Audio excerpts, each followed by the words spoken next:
Every empire in history believed it would last forever. Every single one was wrong. Rome, Han China, the Maya, the Ottomans. Different languages, different gods, different centuries, and almost exactly the same ending. So here's the real question. It's not whether empires fall, it's why they always do. Why does the biggest, richest, most powerful thing in the world keep making the same mistakes and never seem to see it coming? Think of an empire like a balloon. The bigger it grows, the more impressive it looks, and the thinner its walls become, right up until the moment it doesn't. Let's figure out what actually pops it. First, let's clear away the myths, because most of what you've heard is wrong. Myth 1. The barbarians did it. Except, by the end, many of those barbarians were inside the empire, serving in its armies, running its provinces. They weren't a foreign virus. They were more like a symptom. Myth 2. Moral decay. The idea that Rome partied itself to death. It's a great story. Historians basically don't buy it. Myth 3. One bad emperor. No single villain is big enough to sink something that size. And here's the fact that should humble anyone with a simple answer. One historian counted 210 different theories for why Rome fell. 210. That sounds hopeless. But it isn't. Because underneath the noise, the same handful of patterns keep showing up. It usually starts with money. An empire is astonishingly expensive. Armies, roads, grain, bureaucrats, all is the bills for the old trick there is. They quietly make the money worth less. Rome's silver coin started out almost pure silver. Over a couple of centuries, emperors shaved it down to about 3/4 silver, then a half, and eventually to around 5%. Same coin, same face, almost none of the value. People aren't stupid, prices shot up. Trust in the money and in the state printing it drained away. When your money stops meaning anything, so does a lot of what holds the whole thing together. The second pattern is simple. Empires get too big to guard. Every conquest adds another stretch of border to defend, another frontier that can be attacked. The map looks glorious. The defense budget looks terrifying. The historian Paul Kennedy gave this a name: imperial overstretch. When your ambitions and your commitments grow faster than the economy paying for them, you don't need to lose a war to be in trouble.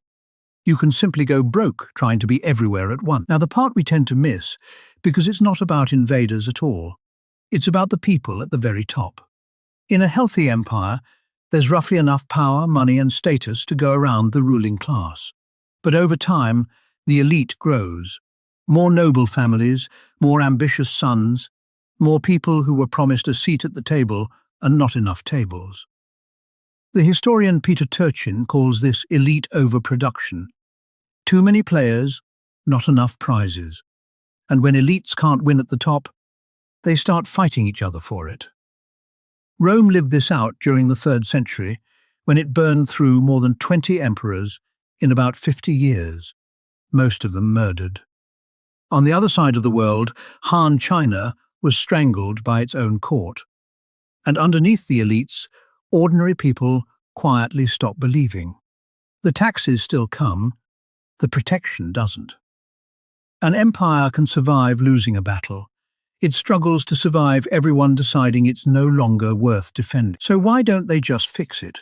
Cut the spending, calm the elites, patch the borders? Because of a trap. An anthropologist named Joseph Tainter described it beautifully.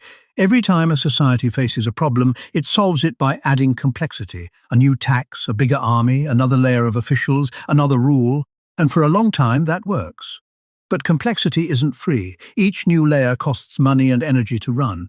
And Tainter's grim insight is this: eventually you hit diminishing returns. Each new fix costs more and delivers less.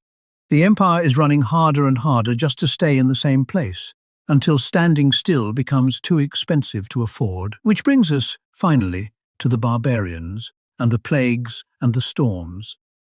Because here's the thing, everyone gets backwards. These outside shocks are real, but they're usually the push, not the cause. Rome was hit by devastating plagues and a sudden burst of cold climate, and then by waves of migrants, themselves fleeing the Huns. Han China faced its own plagues, floods, and a massive peasant uprising. Same era, opposite ends of Eurasia, both already hollowed out from the inside, both cracked when the world leaned on them. A healthy empire absorbs a shock like that, a brittle one shatters. The pin doesn't pop a thick balloon, it pops a thin one. And this isn't just a Roman story. Cross the ocean, and the Maya tell the same tale, with no barbarians at all. For centuries, dozens of magnificent city-states, like Tikal and Calakmul, ruled the rainforest.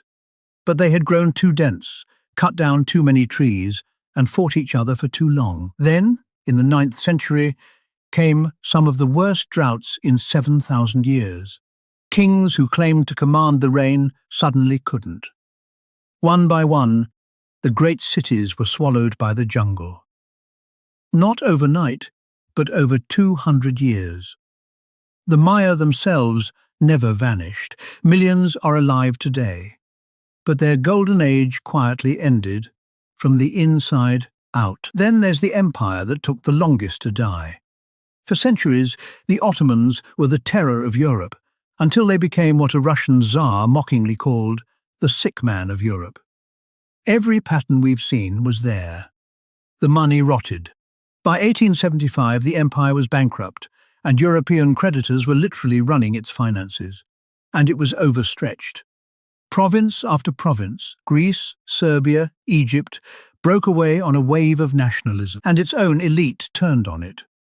The Janissaries, once the most feared soldiers in the world, became a bloated, corrupt caste, collecting pensions, buying their posts, and blocking every reform, until a sultan wiped them out in a single day in 1826. The reforms that came after were too late. It took until 1922, but the sick man finally died. Now, one honest complication, because you deserve it. We love saying Rome fell in the year 476, but that date is mostly symbolic. There was no single morning when the lights went out. For most people, life carried on.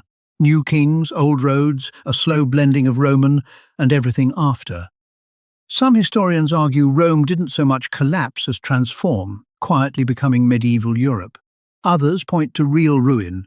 Trade shrank, cities emptied, and life got measurably poorer. Both are true, in a way, and that tension is the honest answer. Collapse is rarely a bang. It's usually a long, uneven fade, obvious only once you're looking back. So why should you care about coins with the silver scraped out of them? Because the patterns didn't retire with Rome. Overstretch. Spending on power faster than your economy can carry. Elite overproduction. Too many people fighting over too few seats at the top. And complexity that costs more than it returns. Look closely at any large power today, and you'll recognize the shapes. But be careful. History rhymes. It doesn't run on a schedule. Anyone who tells you exactly when the next empire falls is selling something. These are patterns to understand, not prophecies to panic about. Every empire believes it is the exception, that its walls are different. None of them were. And the most uncomfortable question isn't why the old empires fell.